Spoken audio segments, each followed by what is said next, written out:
and I'm willing to admit it. So what can we do? 지난 28일 필리핀 대통령 두테르테는 중국에 항복 선언을 했습니다. 힘없는 목소리로 연단에 선 그는 더 이상 중국에 맞설 수 없다며 영토 분쟁을 벌이던 일부 섬과 바다가 중국의 일부임을 인정하겠다는 식의 발언을 이어나갔습니다. So what can we do? We have to go to war, and I cannot afford it, and I'm willing to admit it.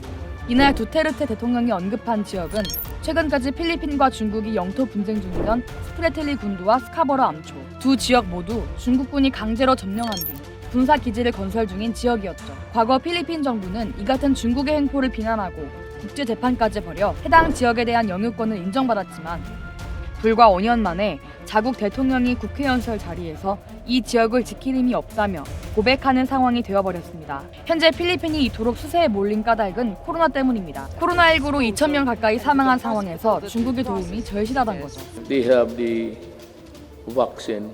Can they allow us to be one of the first? Or if it's needed, if we have to buy it, 자신들의 영해를 코로나19 백신과의 거래 대상으로 삼은 필리핀. 전문가들은 두테르테의 이 같은 결정이 우리나라에까지 큰 피해를 끼칠 수 있다며 우려하고 있습니다. 이 지역은 우리나라가 원료를 수입하거나 물건을 수출할 때 반드시 지나쳐야만 하는 곳이기 때문입니다. 이 지역을 거치지 않고 빈 돌아가면 그만큼 운송 비용이 늘어나기 때문에 우리나라 수출 물량의 30%, 수입 에너지의 경우 무려 90%가 이 지역을 거쳐가고 있죠. 중국이 만약 남중국해에서 주도권을 갖는다는 것은 사실 한국과 일본의 그 에너지 수송의 목줄을 중국이 쥐게 되는 거고요. 현재와 같이 안보와 경제가 서로 분리되지 않는 상황에서 한국과 일본은 대단히 불안해질 수밖에.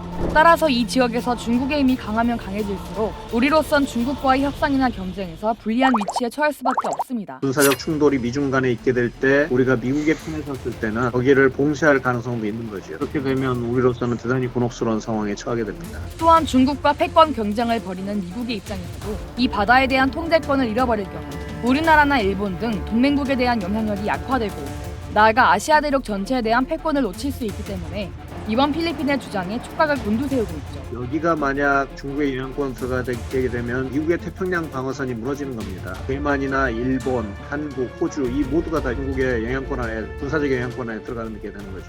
두테르테의 연설 며칠 후 중국은 이 지역에서 고강도 군사훈련을 실시했음을 공개하며 자신들의 영향력을 과시하고 나섰습니다.